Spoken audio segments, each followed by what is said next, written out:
hear me? Welcome back to the Smart Nonsense Podcast, where we talk about entrepreneurship, self-development, and challenging norms. Pop, you don't have anything under your jersey. Do you have a different jersey every day? Every day. Wow. Got to keep the people guessing. Hey, I got my mic back. I got a new cable. I think that was the problem. So, nice. Hopefully that's a fix. And I'm at a WeWork with 150 megabits download, 150 megabits per second upload. I've never seen anything like it. You know the problem though? I like how we're just all souped excited about all this upload download speed. What's out there? Watch this on YouTube. What is that? A little pixelated, but I see the lawn. It's 1 p.m. I didn't realize they always cut the lawn 1 p.m. on Thursdays. I can't hear anything yet. No, they're not out there yet. They're about to gas it up. So we got to rip. Yes, dude. Hey, what's up, Pop? I've been in the woods. We can't get into it yet. We need like 7 more minutes of you being in the woods. Don't even try and get into it. What are you fucking crazy? No, dude. I wear nothing underneath. I've been walking around. I get catcalled. I walk around Narragansett with my shirt off, and people yell at me out of their cars. And by people, I mean one person did. Really? And someone you know? Plural, singular, all the same. No idea, because they drove by. And I was just in my groove, listening to my first million. Hey, here's what I realized. You know how I've been saying I've been doing like wind sprints to the woods by myself and shit? Yeah, weird, yeah. No, not weird. Different. Let's call it different. Different. Unique. Different. I'm special. Unique. And no one's given me a trophy, which pisses me off. But have you seen The Alpinist? No. Oh, dude, you got to watch it. I don't even want to spoil it for you. I was going to spoil it for all the listeners that haven't watched it. Dude, fucking sick documentary. What's in it for anybody? I'm just the guy in it. What? Marc-Andre Leclerc. He's I can't spoil anything. He's the world's best climber, but no one knows him. It's like outside of the climbing world, he's this invisible figure, but inside of it, he's this god, and everyone worships him. Like you watched Free Solo with Alex Honnold. They ask Alex at the start of the documentary, who's the best climber in the world? Oh, he's like, Marc-Andre. Like without a doubt, the best in the world. But it's like, who the fuck is this guy? And he's literally our age. He's like 24, and he just does all these expeditions by himself. I don't really want to fucking ruin it, but it's like the camera crew is struggling to keep up with him because he's like so in touch with the nature of his art and climbing that he doesn't want to ruin his free solos with a camera crew. Like it's not a free solo if cameras are following him. So he just does the craziest climbs in the world and tells nobody. And it's fucking nuts. So how do they film this documentary? You'll have to watch, dude. They lock him down? You'll have to watch. They put a leash on him? Like the kids at Disneyland? Dude, it's actually, I can't believe you haven't watched it. It's like... I don't watch shit. If it were on YouTube, I would watch it. You don't have a Netflix through your family or something? No, I do, but I don't watch anything. And then Thiener and I watch like an hour of TV a night. Hey, just watch this. And Take my blind rec, just watch it. Okay. That's it. All right. So I want to turn into him. I also, in my like... I want to turn into him.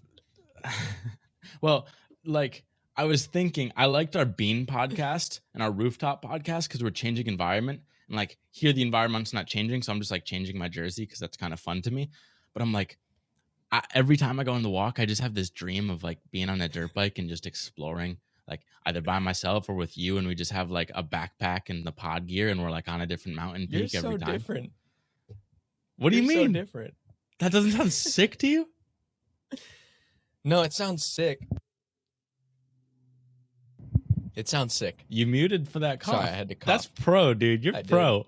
Did. Except for the fucking wire that didn't work for a while. That wasn't pro, but hey, you fixed it. Hey, different can be sick. I'm with you. I am really itching. I like this podcast, but I'm really itching to go on like an expedition. It's been a while. Kilimanjaro was our last. I don't get what the difference between what you just said and what I said is. Me neither.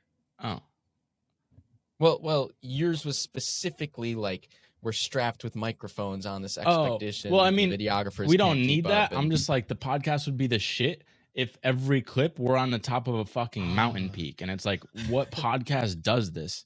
Or just Billy Goats, yeah, dude. Uh, Billy hey, Goats. so another podcast I was listening to when I was on my expedition was, well, not really on the expedition. When I got back, it was Tim Ferriss and Tony Fadell. Fadell, something like that. He's the guy. I didn't know who he was, but apparently he invented the iPod and the iPhone along with the Nest thermostat. It's like, Oh, okay. what the fuck? Like this kind of like the Marc Andre Leclerc, just like when you're in the world, he's a celebrity, but when you're outside of it, you're just like, oh, Apple makes iPhone. It's like, no, this dude at Apple made the iPhone, plus the iPod, plus everything. Like he's a brilliant designer and just team lead. And he came out with a book, Build, which I'm gonna send to you after because I want to read it because he's just a dope dude. But they were talking. I don't know. I'm gonna save that for like What our was his book name? talk. Oh, Fidel. Yeah, I don't really know how to pronounce that, but Fidel, call it.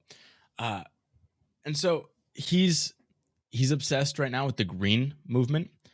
And are we supposed to say what we're going to talk about in the podcast? It doesn't really matter. Fuck it. This is just No. That's at 8 minutes. no. I'm just like, in case people are wondering. I guess it's in the title. Who knows what we titled it? I don't even title him anymore. Put it in the hook. True. Okay.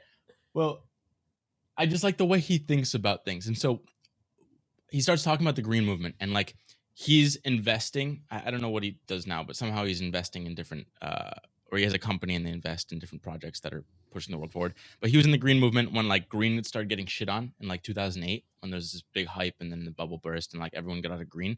He's like, now we would just like double down in green because we're like, hey, this is still the future, whether or not you guys care about it. Kind of like with Web3 right now, it's dropping down. So he just went super into it and he's like, I just get pissed off about waste. Like I see my trash can, I'm like, why is all that shit in there? So he starts thinking about waste and he's like, okay, energy is a big problem. So he looks at energy and like there are all these people trying to improve, say, motors, like electric motors and make them more efficient. And like you're kind of dealing with physics. So it's hard to eke out a lot of efficiency. Same thing with Rory Sutherland in trains. It's like, okay, it's hard to make trains a lot faster and it's going to cost a shitload of money. So he's like, instead, kind of like what we did with Nest, let's look at how we use these appliances or anything electric. It's like, let's look at the global use case. So, for example, in India, 9% of electricity in India just goes to ceiling fans because it's hot as shit. So he's like, okay, that's a big fucking market. Like, how could we improve the ceiling fan? Well, most people would be like, okay, let's make it more efficient, maybe change the blades or the motor inside, but they could only really eke out like 15% if they're lucky in terms of improvements. But then you look at it, it's like, how do you use the ceiling fan? It's only useful when there are people in the room. Because how does cooling work? It's like getting all the fucking, how does it work? AP Bio. It's the differential in like how much water is in the air, I guess. Oh, really? It's like, yeah, fan. Like right now we're doing laundry on the line and it's sick because it just dries super fast out there. Mostly from wind because I think it's like when there's a lot of moisture. It's the moisture differential. Whatever. Sweat is like pulling. Hey, let me rethink. How does this work? I don't know. Basically, fans only cool you. It's not like air conditioning where like fans only work because they work on humans because it gets the like fucking moisture dense air. So you cool, you evaporate out of the room. Right. So if the moisture is gonna go to equilibrium from say your skin to the room, what the fan is doing is circulating new air in, right, to like pull some of that moisture off of you, then circulating that out, and then you've got drier air and you know. Right. Okay, that's what I want to say. It's drier air. So it's just getting more like dry air so that you can evaporate more. There's that bigger differential. So Wow, interesting.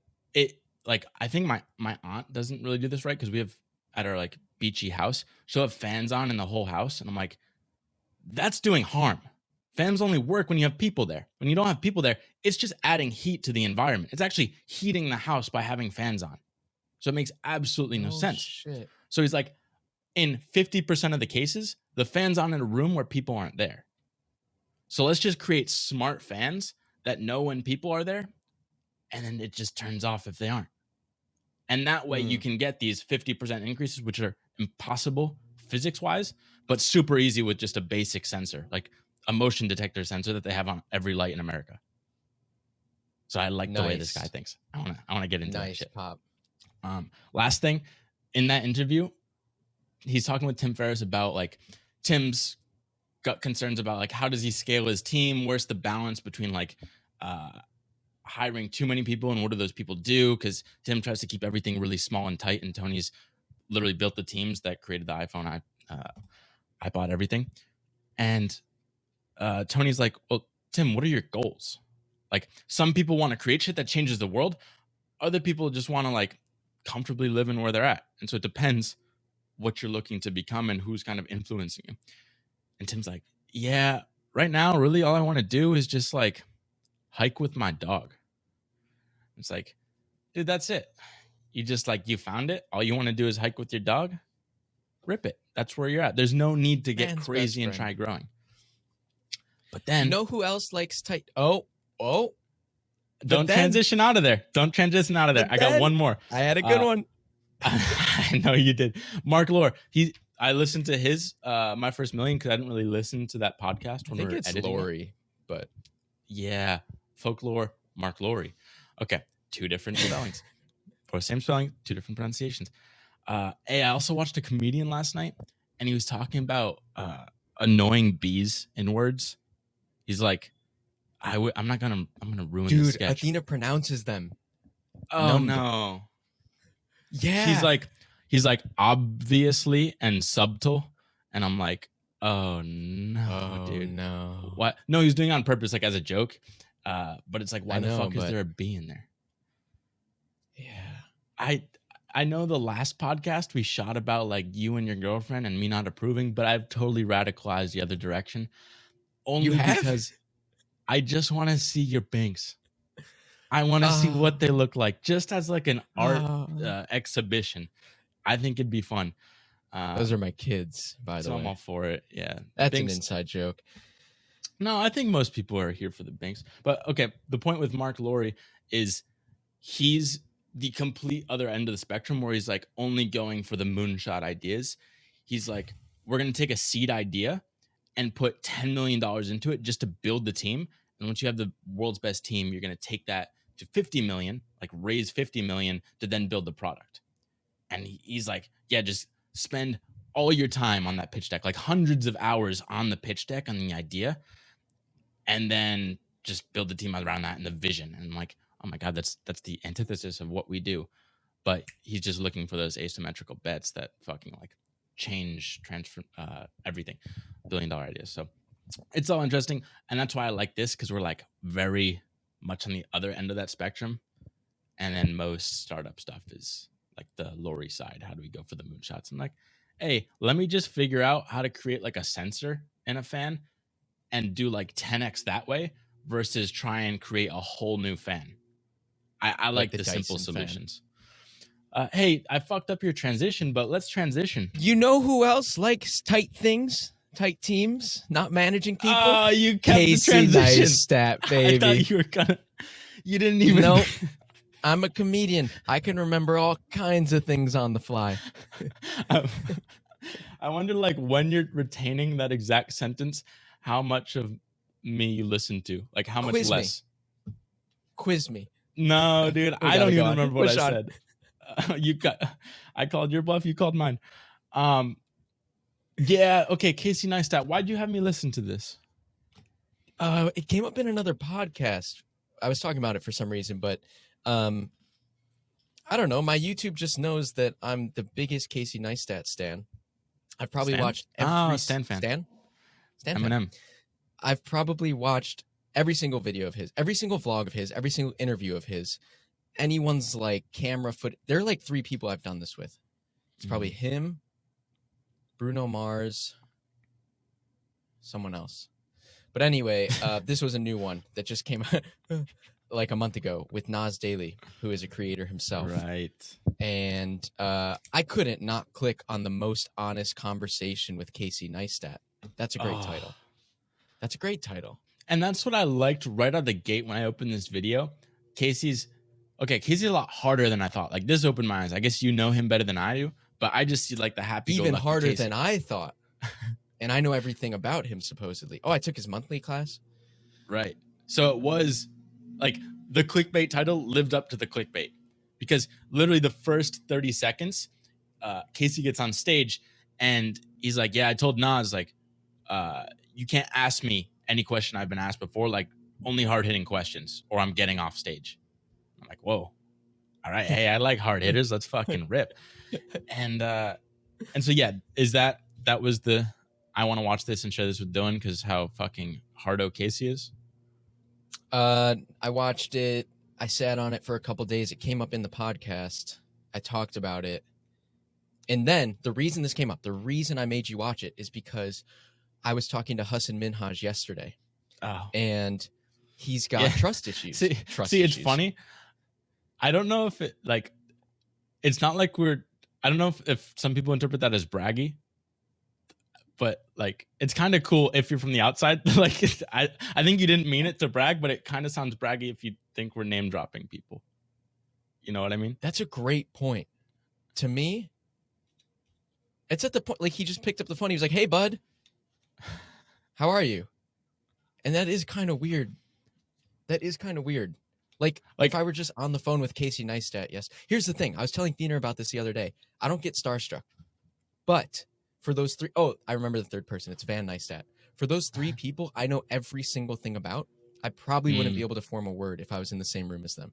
I hope you don't get nervous around me in Chicago. Which is why, like, I offered Hassan Minhaj ribs. I just, like, I don't know enough about these people to, like... Right. It's like, people tell me that I should respect you, so I'll answer your calls. Yeah. So, but anyway, okay, you're on the phone with it is Hassan weird Minhaj. that we're just on the phone. But I'm texting you after. I'm like, we've made all these great clips for him. They haven't gotten posted. And they haven't gotten posted because Hassan's the bottleneck. And he's got a videographer sidekick in our channels that does give revisions and could post things, but he doesn't. So then we're trying to figure out, like, why doesn't he rely on this person?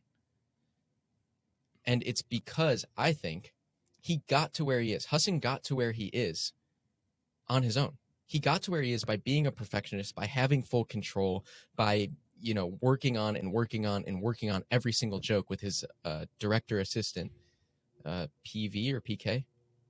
PV. Prashanth. And so the cognitive dissonance is, well, I have to take everything to the end zone. I have to be the one that hits publish on every single clip. Right. Did he literally tell you that? Like, he gave you the analogy with the football, or did you make that one up? Yeah. Yeah. He was like, my guy Tyler is great and all, but it's my art. And I'm so familiar with my own jokes that I'm going to need to be the one that, like, clips will take us to the 20-yard line, get us in the red zone. My guy Tyler will get us to the 5-yard line, and then he'll hand things over to me, and I need to get us into the end zone. And I'm like, it's true. You are where you are, but also we can't get clips out because you're the this is where bottleneck. Going back Casey to Tim Ferriss, kind of. That's how we get there. I didn't really hear that, but Tim Ferriss, he said back in the day, like, we idolize these people, and his thesis with the podcast is like, I'm going to break down everything they do. But one of the important caveats is, hey, say you look at Mark Laurie or Tony Fadell or whoever it is, they really only just need one special trait to get them to where they are. They don't need to be perfect across the board. And in fact, a lot of the times they get there in spite of other shit.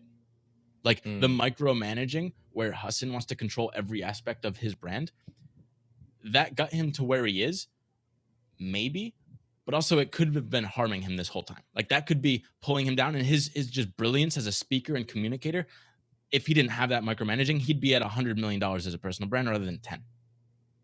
Right. So you can't say. There's not enough associate data. like, right.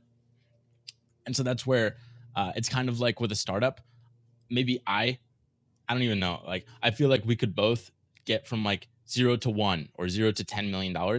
But then beyond that, it's a different animal. You're just at a different scale. We're just not cut out for that. You need someone that's been there before, and you got to know when to hand the ball off. Like, he's at a scale where it's like, hey, Hassan, you can't be looking at what goes on Instagram. Let's just throw it out there. Like, I know that's important to your brand, social media, but like, you focus on other shit. Find someone you trust, because ultimately micromanaging is you don't trust that person. So figure out how to trust them. And this happened with Casey. He's like, what? I've been on every single flight in the world, like tens of thousands of flights, and you think you know what I want to be on better than me? Why would I have an assistant? It makes no sense. I know what I want. Right. So someone in the audience asked Casey, like, what would be your first hire as a creative? Is it an editor? Is it an assistant? And Casey's like, no. And then Nas jumps in and he's like, no, she needs this answer. Here's what I would do. Hire an editor and then hire a personal assistant. You should not be in your calendar. You shouldn't be doing things that like don't need your time and attention as a creative. And Casey is like, categorically, no.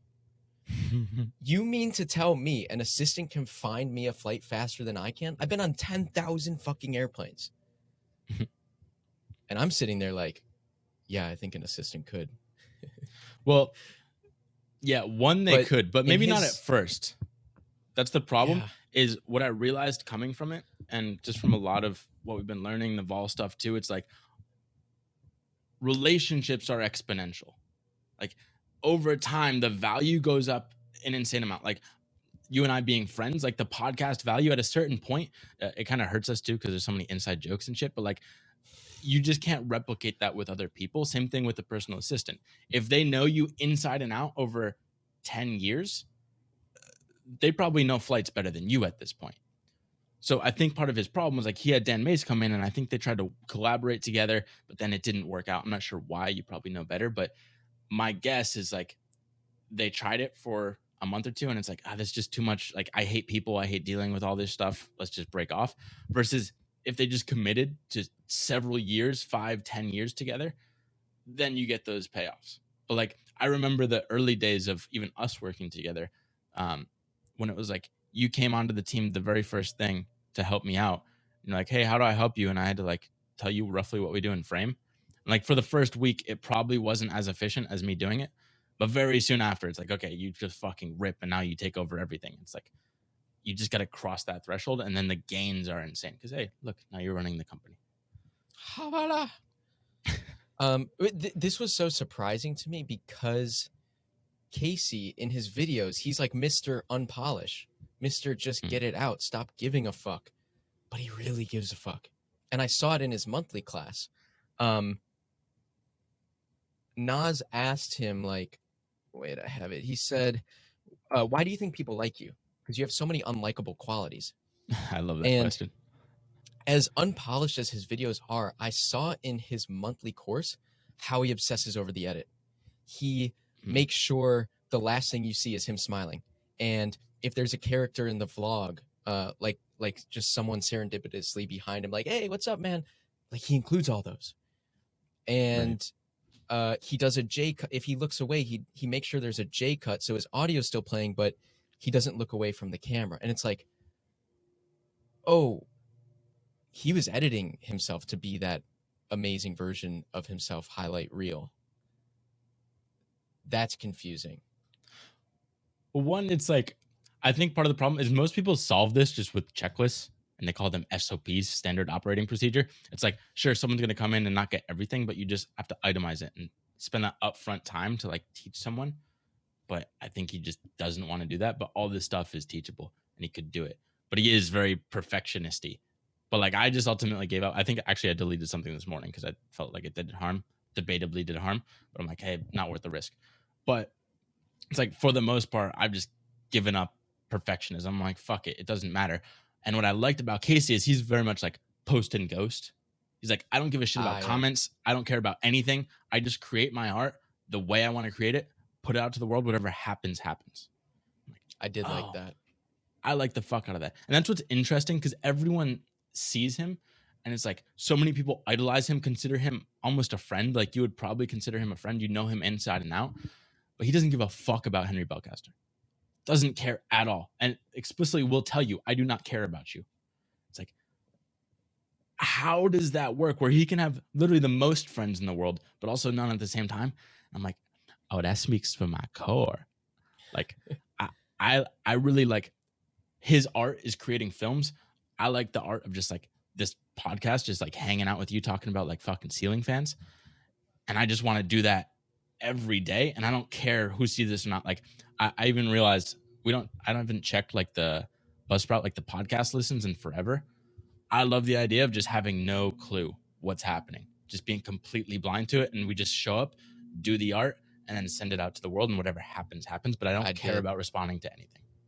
I really like that one way, especially as like I'm at a place with my vlog where like I've listened to you, I've listened to kind of the market feedback about like, oh, it should be building in public and talking about clipped. And I'm like, that's kind of hard. The easy stuff is just documenting my day. Yeah, I should probably talk about one specific thing business wise, but like, dang, I kind of wish I just like said fuck it and put stuff out that was easy and fun and could be replicated forever. And he's like, yeah, post and goes. I'm not responding to comments. I'm a dictator, fascist. This is my show. You either watch it or you don't. Apparently everyone watches it, which is confusing. Yeah, I like that one-way communication. Well, here's the thing I love about okay, there are like 15 different things, but we'll get to all of them because I have them in my notes. But one of them, and I texted this to you yesterday. A lot of words in a little bit of time. I texted this to you yesterday where Rory Sutherland, who I like, literally one of my idols now, he says he has this chapter in his book Alchemy where he's like, the opposite of a good idea is a good idea. Like, okay, what the fuck does that mean? That's counterintuitive. Counterintuitive. I gotta learn how to speak, dude. Good clip. Okay. No, dude, don't get my tartamuda out here. You had some tartamuda yesterday. I don't know what that means. It's just a person that stutters in Spanish. Oh, hey, I'm teaching the audience what I think so. That's at least what my girlfriend said, and I kind of listened to it once and repeat it. So I could have been telephoning you, and it's like a totally different tartamonga. But okay, so what is the point? Basically, one good idea, the traditional good idea is like, yo, focus on the metrics, figure out how to get that 5% thumbnail conversion, like click-through rate up to 10%. When you get 10%, like figure out how you just keep people engaged and you want 60% retention throughout the whole video. How do you get that? And you break down every little thing and you got to make sure everything's punchy as fuck. And Mr. Beast does this. And that's why he's gotten billions of views at 24 years old. It's like, okay, that's one approach and it works really well. And probably you need that to get to a certain scale. But Casey got to a massive scale as well by doing the exact opposite. By not giving a shit about thumbnails, doesn't care in the world, titles don't matter. He's just putting out his art and then disappearing. It's like, oh, I just love it. Like, that's kind of your approach, even though, I don't know, it doesn't catch on as much, but that's like the repeatable, you don't care about what the market says. You're just doing what you intrinsically want to do. But it would work. My approach would work if you have the baseline audience or if you've had your viral moment, right? Casey made some videos. He was starting at 40,000 subscribers. So, and this is like a Patty Galloway. It's like you have your viral moment that brings in all the new eyeballs. And then your vlogs with titles and thumbnails that don't matter are what build audience. Oh, that's an interesting approach. I haven't had these viral inbound moments. Neither has the Smart Nonsense podcast. We haven't really tried. We probably should, but it takes a bit more work. But Casey had a video called Bike Lanes, and he had a really popular video that went viral about freaking, hold on, there's 4 of them, about iTunes battery, iPod's early batteries. He had the Nike video, and he had snowboarding through a New York City blizzard. And it's like those 4 videos gave him his base. Right. And then titles and thumbnails don't matter at all. I don't think. Matter less. Right. Well, then you care about him, and then you're like, I'm just going to click on Casey videos because I want to see a lot of Casey. It's like, okay, you're kind of taking the approach of like, we don't know what's going to pop off. Granted, we're not really taking viral chances because we're just doing the vlog side of things. But I guess we're starting to do a little bit of that. Like once we add the clips, then we have the binge bank already. Like for me, for instance, if I'm like, co-founder fired me, it's like, okay, I've got 1,000 people watching that video. I'll get 10% of them to watch. That's pretty good. but that's not going to go viral. That wouldn't appeal to 1 million people. But if there were 50,000 people already watching us, it would. And then it would start to get recommended more. And then people start coming for you. So we're just missing the viral attempts. Casey did them at the same time. He's flying first class. He's reviewing crazy hotels. He's doing tech reviews of the hottest stuff. It just depends on the evergreen nature, though. The rest was him skateboarding around and opening packages, which is crazy. But like, are you watching just random daily vlogs from back then? Oh, yeah. Well, I guess you're a super fan, so you're different. But like, I for example, watched Casey's, I don't know, like being on one of the Emirates flights that's like $20,000. Like, I watched that recently because that's one of those evergreen, like that's a lot of money for the next 5 years. I'm still gonna watch that. Versus like, I don't watch any of his daily vlogs because I just like, why do I care what he did on March 17th, 2018? Fair. Like, I don't care about that. But you're probably way more likely to click given you watched his airline video and you liked him in that video and you liked his filmmaking style. Right, like we watched all of Dobrik actually, so that's kind of a good point, I guess. But yeah, that's a good point. So I think the point is, there's YouTube the Patty will Galloway, slide like, you down that slippery algorithm slope. I think what I like. Okay, so Casey said this in the speech or the talk where he's like, one person asked a question like, "Hey, I have this marketplace and I'm trying to pay creators more so that they can really like run with the ideas and their art. Like, how do you think about monetization and all of that? And like, is it fair what creators are getting paid?" He's like, "Listen, I'm really lucky, but like most people shouldn't get paid to create. Like, I love basketball. I'm not going to be in the NBA, but I'm still going to play basketball. So like, sure, a lot of people see my life and they were like, oh, I want to be a YouTuber. Like the number one career for kids these days is like a YouTuber or a TikToker. Like they don't say firefighter or astronaut. That's what they say. But you can't be that. Most people can't be that because it's just the law of large numbers, unless you have a business behind it. But like, that's not going to be your career. So don't even try that. Don't expect to be a pro NBA player. You should be creating the art because you love it. Like he also said, like people want to make podcasts, or like in our case, podcasts or YouTube videos, whatever it is, to make money. No, you make money to make podcasts or YouTube videos. And that's what we did. We're like, hey, we just want to get enough money so we can keep shooting these forever because it's just fun as fuck. And then maybe we get some viral video like a year from now, and then people are like, oh, what were Henry and Dylan like in 2020?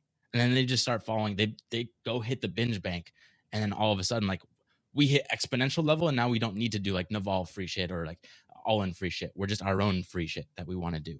Oh, he said, and I quote, self-distribution is the greatest thing in the world. Yeah. And what's interesting about that is he's been making the same type of content forever. He sold that type of content to HBO. It totally flopped. He had the same self-distribution or I guess arguably better self-distribution and went to YouTube, and that's where the audience was. And he's like, that's the greatest thing in the world. But on your opportunity front, because that's a good all-in podcast thing is, and Casey said this too, he's like, there are more opportunities than ever to create. Everyone can play in this game, but don't confuse that with equal outcomes. Just because it's easier for everyone to get in the thing does not mean everyone should make it. It's not fair. Like you said, law of large, like not everyone can. That's where I like where at the end of the day, this just all comes back to the art. And like, if you really were going to do it, if no one's watching, if you're losing money on it, like we've been doing with the podcast, that's the way to win. Cause we're winning right now. Like I'm having a good time just debriefing this video that we watched just cause like I wanted to talk about it with you. And then like, sure, maybe some people get value out of that. Like we can again do that for years. So if money is the motive or like followers are the motives, then you're just twisted. You're going to have a terrible time because most people don't succeed. So like expect failure.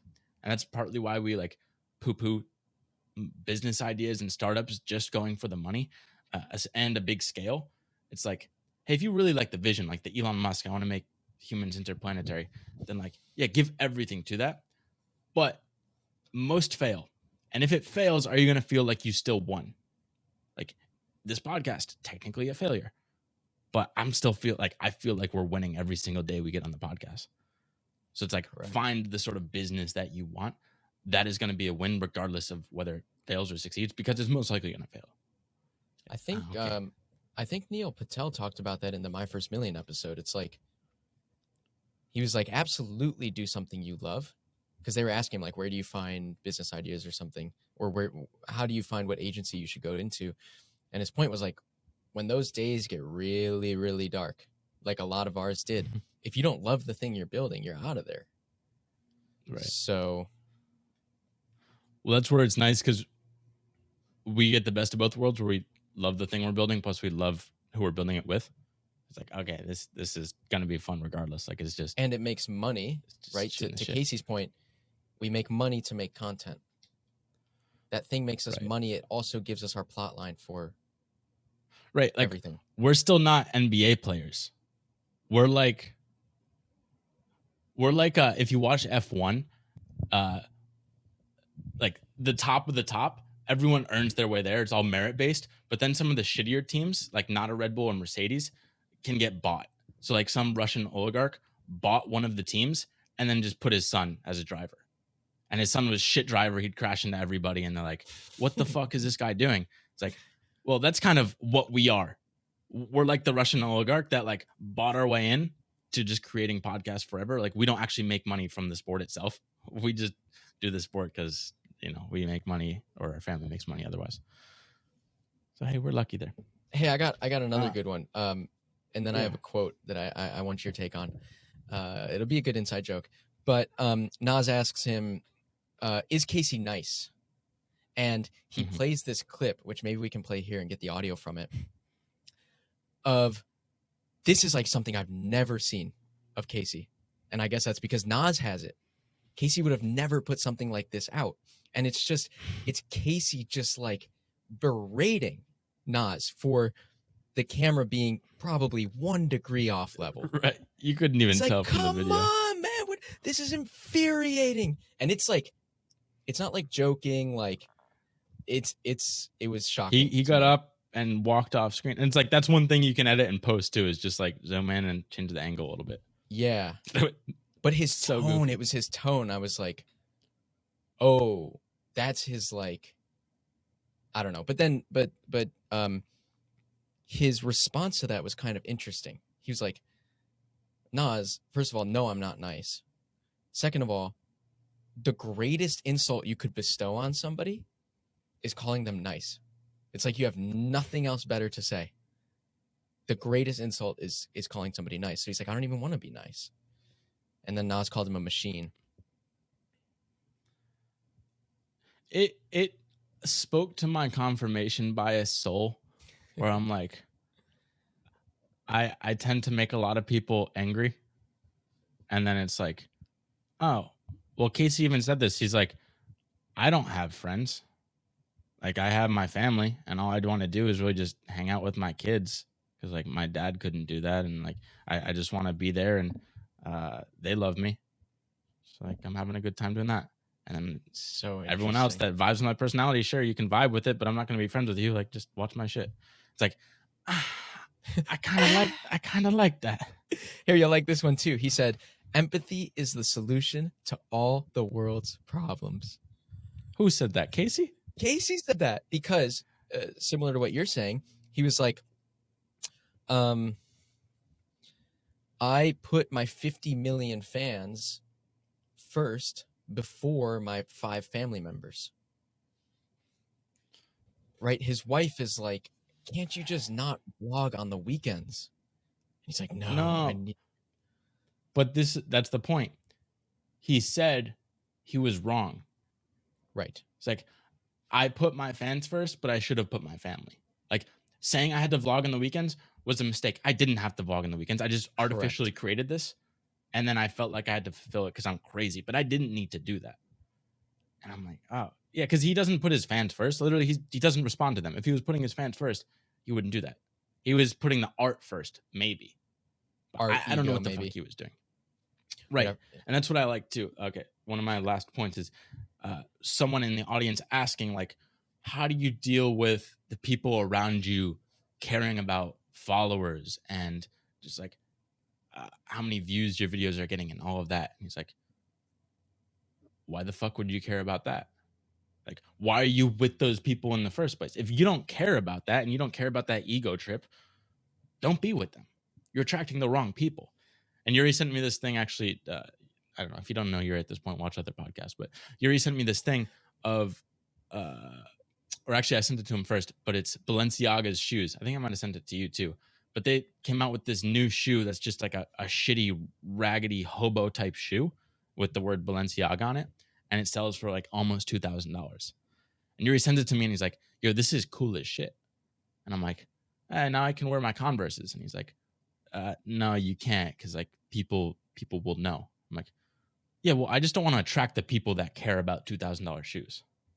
Because, like, for example, with one of our friends in Chicago, the hot girl one, you know her, she cares a lot Not about off her the top outfits. of my head. Oh, But I might figure it out. She cares a lot about her outfits. He name drops. He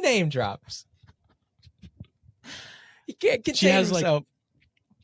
Hey, it's I've even said it to my girlfriend. She's hot. What are you gonna say? But like, to get to that level of like looking good all the time, it takes like, she has a closet of literally, I asked her, she's like 300 outfits, and like half of them are over, I don't know, her family's in Qatar. I don't know where her family is now, but like, she just has an insane amount of all these outfits, and all she does is shop and like spend a lot of money. And that's like who she looks for in a partner, is like someone that can pay for all her frivolous spending.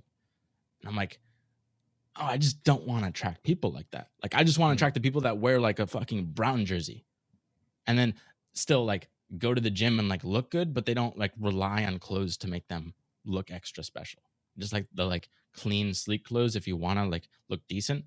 But then like, this is literally all I wear all day. And I only put the shirt on because I get shit if I have my nipples out. And that's where the like, every brain is different, you know? This she who shall not be named wants to be around those people. Right.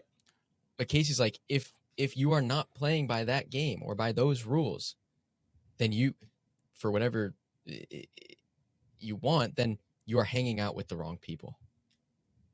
If you don't care about views and metrics and you're doing it for the art, but you're hanging out with people that do, you're hanging out with the wrong people. Yeah, I want to. Okay, what is my takeaway from this?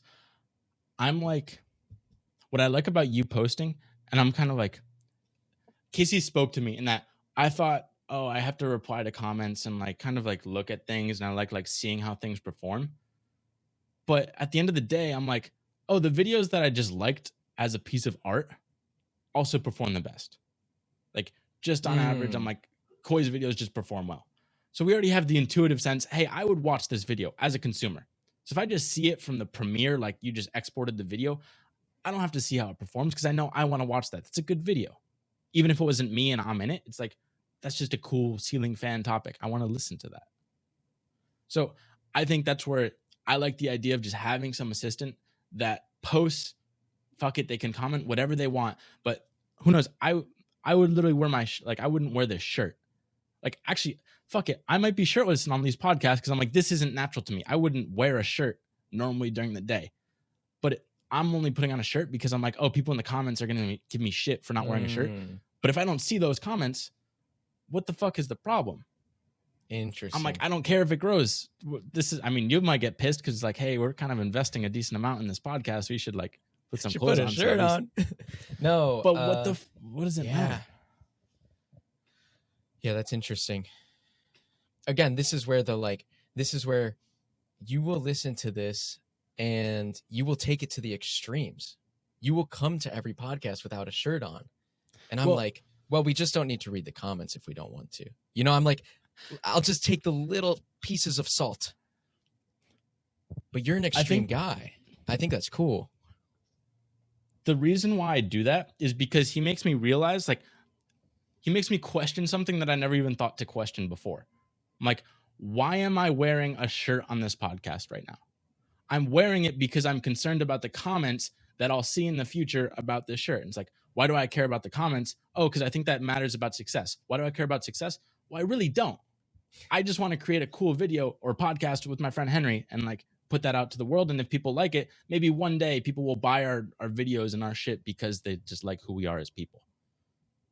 But I don't have to wear a fucking shirt. Hey, oh. That's it. That's it. That's all I lost an AirPod in the process. Maybe I'll still wear a shirt because I'm kind of self-conscious about what There just you happened. go. But why am I self-conscious? I Because wanna- I'm like, people are watching. I want to run a replay of when your eyes got really big, because I've never seen them get so big. But yeah, that's Casey Neistat. The most honest conversation with that gorgeous, gorgeous man who, I don't know. What do people think? Is he a gorgeous man? Go watch it. And submit your questions. We got question day tomorrow for how to build a cool business, and then a clipped update. Gardaloo! I almost had the timing on that one. I smelt that. I smelt your blood. You wanted that. Where I sent you my screen time. It was like 7 hours and 30 minutes a day on average. A day. And granted, like I'm listening to like podcasts when I go around, so I don't know how much is like my eyes looking at the screen. No, Pop, your screen's probably that doesn't count for screen time when it's in your pocket on podcasts. It doesn't. Oh, I'm fucked. I don't think. It might not. I don't know. I've definitely been on way too long, but I realized the reason why I'm on Instagram is because I had to rationalize like looking at clips and responding to comments and like wanting to be in that world. But like, if I don't need to do that, then I don't need Instagram, or I don't need TikTok or YouTube. I still like just watching shit, so I'm gonna keep that. But I'm living in the fucking metaverse. Like at 8 hours, that's the majority of your waking hours in a day is spent botted out.